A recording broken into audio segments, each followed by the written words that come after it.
Hoje está ouvindo agora assim, o Senhor vai falar, tocar o coração, né, trazendo uma chave para os nossos corações, enfim, tu não se passe desapercebido, amém? Deus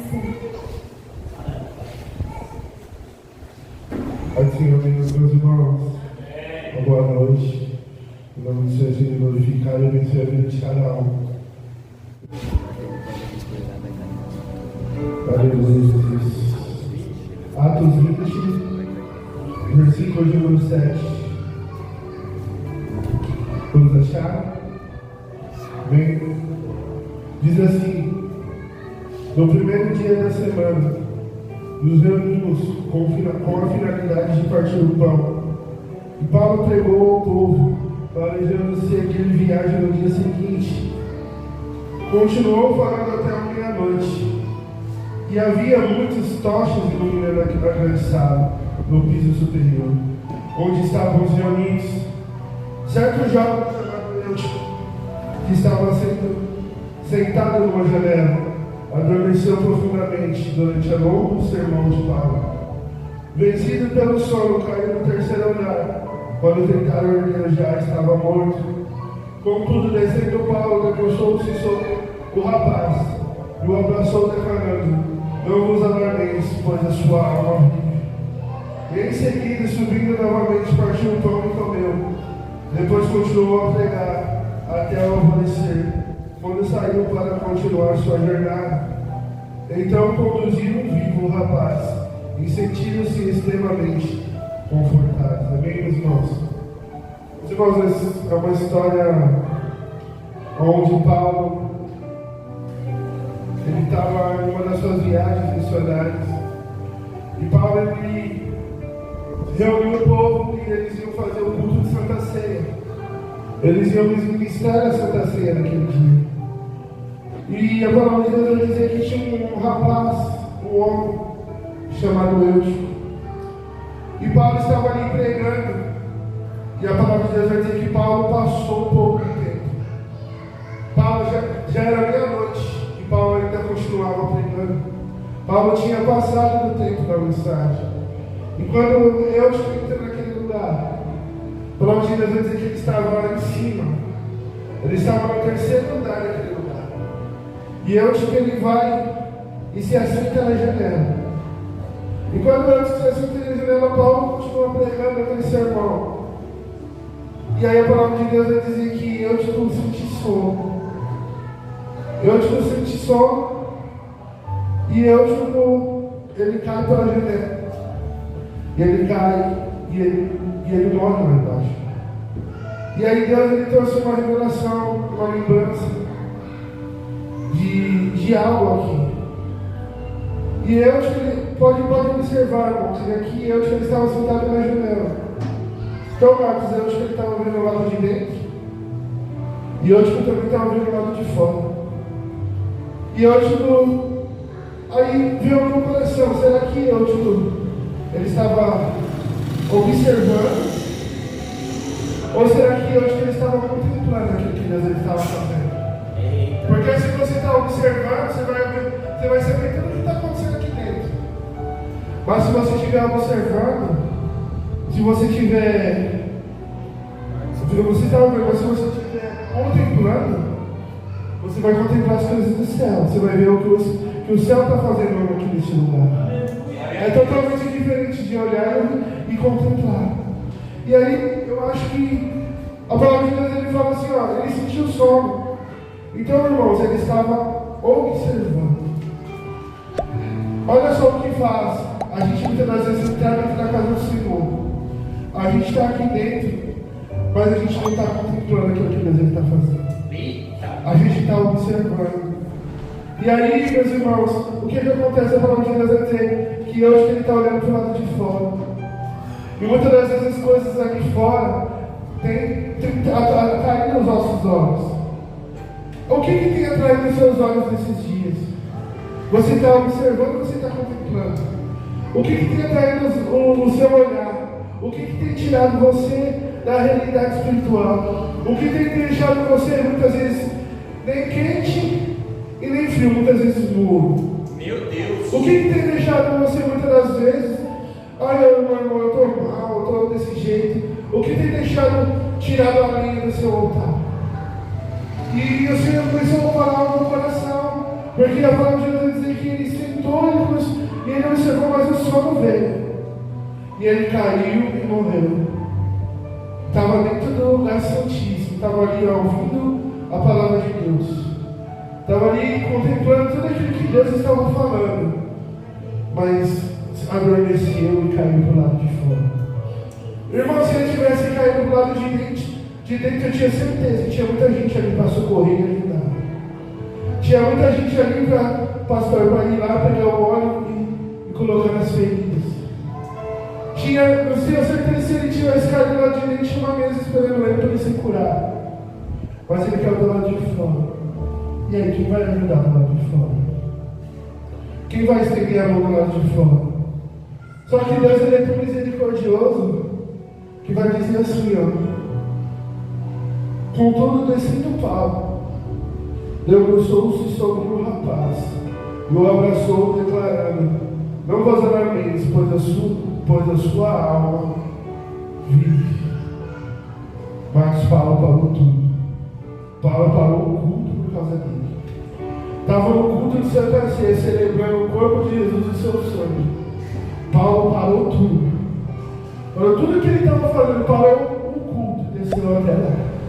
Quando Paulo desce até lá, Paulo debruça sobre ele, deita em cima dele. E aquilo que estava em Paulo passou para ele. Glória. E aí Paulo fala assim: a alma dele vive, não fique despreocupado. Aleluia, Jesus. Paulo parou tudo para resgatar uma alma. Paulo parou tudo para ir atrás daquele que tinha morrido. Eita, meu Deus. Estava olhando para o lado de fora e não estava olhando para o lado de dentro. É forte essa revelação. E aí, meus irmãos, Deus ele veio falando ao meu coração. E aí ele lembrou de algo. Lá em Gênesis 3, no versículo de número 6, vai dizer que a serpente era tão sagaz, mas tão sagaz, que ela convenceu ela de comer do fruto. Sendo que já ele coloca Adão e Eva no jardim. Falou: cuida dele.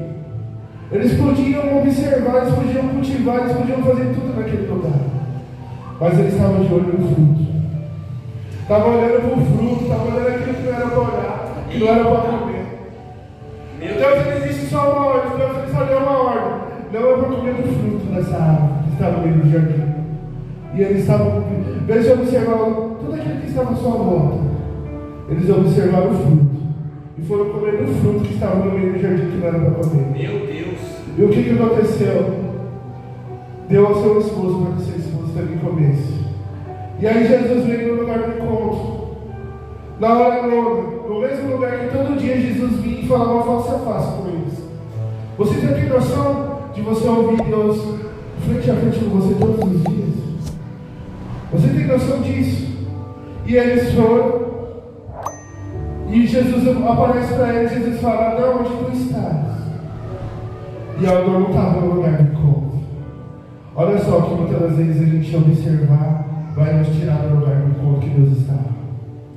Muitas vezes Deus está esperando para falar conosco, mas nós não vamos estar no lugar do encontro, porque nós estamos olhando aquilo que não é para olhar. Meu Deus. Nós vamos estar analisando aquilo que não é para analisar. E aí, irmãos, o que aconteceu? Onde tu estás? Senhor, eu tive medo e me escondi. Adão, tu comeu do fruto que não era para comer, Adão. Senhor, foi a mulher que tu me deste. E ainda culpa a mulher do erro. Muitas das vezes é assim, irmãos. Como nós estamos direcionados a olhar aquilo que não é para olhar, a situação vai vir, a circunstância vai vir. E a gente vai colocar a culpa na circunstância, não em nós. Nós não vamos ver o nosso erro. Nós não vamos ver aquilo que está faltando dentro de nós. E muitas das vezes é olhar para o alto, como diz essa música. Muitas vezes é olhar para dentro de nós. Muitas vezes é olhar para a palavra de Deus. Muitas vezes é colocar a linha no altar. E muitas das vezes a gente não entende que nós estamos em falta. E aí, meus irmãos, eu acho engraçado, que Jesus não falta no lugar do encontro. Quem faltou foi Adão e Eva. Porque o pecado não mudou Adão, pessoal. O pecado não muda Deus. O pecado muda Adão e Eva. Jesus ele continua o mesmo. Jesus ele continua no mesmo lugar. Jesus continua vindo para falar conosco. Jesus continua vindo estando no mesmo lugar. Mas muitas vezes não está no lugar do encontro. Porque estava olhando para o lado de fora, não estava olhando para o lado de dentro. Oh, Deus. E aí Deus começou a me lembrar outro versículo. Eu quero compartilhar com os irmãos. Não precisa abrir, eu vou ler rapidamente. Está em Ageu 1, diz assim no capítulo de número 2. Assim diz o Senhor dos exércitos: esse povo murmura. Deus chegou ali no momento certo, o tempo para se reconstruir a casa de Deus. Por este motivo, a palavra do Senhor foi uma vez mais comunicada por meio do seu profeta Ageu, dizendo: porventura, é tempo de habitares em casa com luxuosos acampamentos, enquanto a minha casa continua em ruínas? Assim ordena o Senhor dos exércitos: considerai o vosso passado. Semeaste muito, mas colheste pouco. Comeis, mas não vos satisfazeis. Bebeis, mas não conseguis matar a sede. Vestivos, mas ninguém se sente aquecido e confortável. E o que recebe salário, recebe para depositar numa bolsa furada. Assim, pois, declara o Eterno dos exércitos: considerai o vosso passado e refleti o que tens feito. Irmãos, o profeta já é levantado aqui.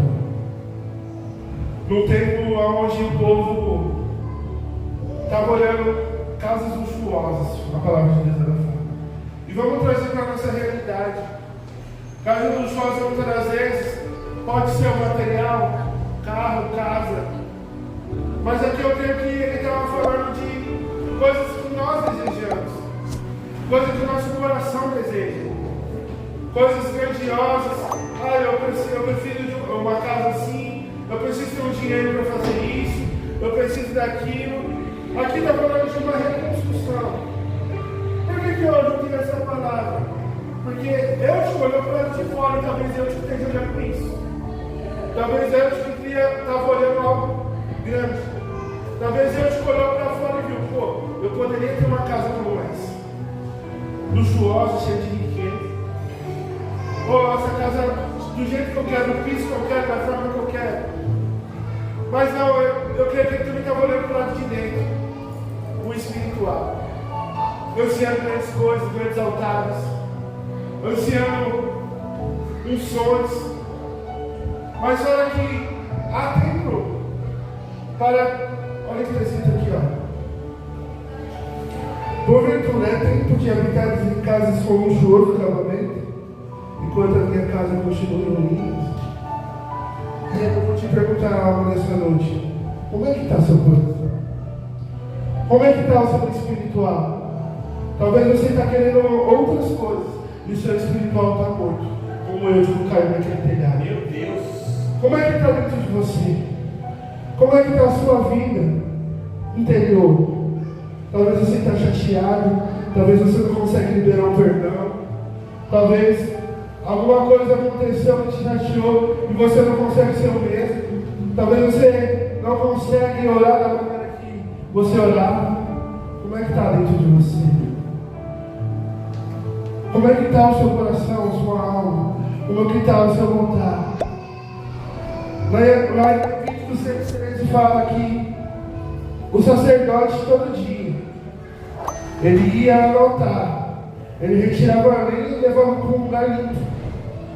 Depois ele pegava uma outra lenha e levava para aquele lugar, para que o altar não se apagasse, para que o fogo se consumisse. Você tem colocado a lenha nesse altar todos os dias? Você tem buscado, você tem orado da maneira que Deus fala com você? Você tem recuado? Está colocando a lenha nesse altar todos os dias? Ou continua observando aquilo que o Senhor tem? Meu Deus. Como é que está você nessa noite? Como é que está seu coração? Como nós estamos? Será que nós estamos como Eutico nessa noite, irmãos? Nós estamos observando e não estamos contemplando. O que é que Deus tem feito nesses dias na sua vida? Talvez você não tenha enxergado aquilo que Deus tem feito nas pequenas conquistas. Como foi dito aqui ainda atrás, meu pastor? O diabo tem querido roubar nossas pequenas conquistas. O diabo tem querido roubar aquilo que você tem conquistado. Talvez na sua vida espiritual, talvez dentro da sua casa, talvez no seu ministério, talvez dentro de você mesmo. O que é que tem entristecido seu coração? Está olhando o luxo da casa, está olhando o acabamento? Será que você está olhando com a maneira certa, no momento certo dentro de você? Porque o Espírito Santo, Ele nos revela nós mesmos. Ele coloca nós diante de nós mesmos, para nós analisarmos dentro de nós como é que nós estamos. E aí, irmãos, a Geo, ele começa a entregar tudo aquilo que foi mandado para ele. Ora, por que deixaste a minha casa sob escombros, ao passo que cada um de vós só dá atenção à sua própria casa e seus bens?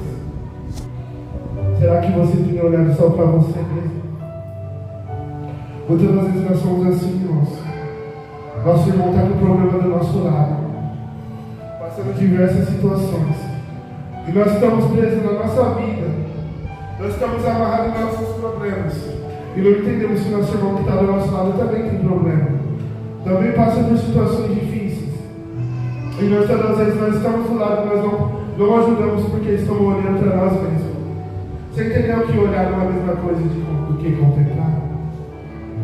Talvez a maneira que nós estamos olhando, estamos tirando daquilo que Deus quer de nós.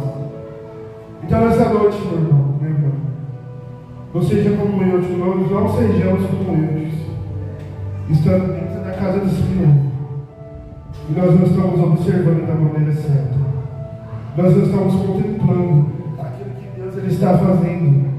Hoje caiu do lado de fora porque estava olhando que não era para olhar. Eva e Adão foram expulsos do jardim porque estavam querendo algo que não era para eles naquele momento. Nós precisamos analisar, nós precisamos se levantar hoje. Foi tão pago o preço que Adão e Eva sofreram naquele tempo, irmãos, que o próprio Jesus expulsou eles do jardim. Eles ficaram do lado de fora. Deus ele coloca um anjo na porta do jardim para que eles não voltassem.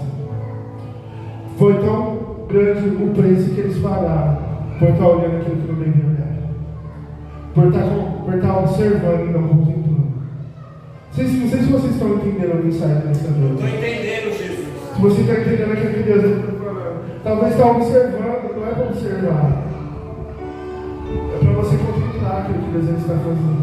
Eita! Ei, Moisés, sobe no monte, pega as tábuas, que eu vou te dizer aquilo que você precisa escrever. Deus ele levou Moisés para o alto. Sabe por quê, irmãos? Tirou ele da terra para levar ele para as coisas espirituais, num lugar alto. E só no lugar alto que você vai conseguir contemplar aquilo que Deus tem para derramar. Lembra de Pedro?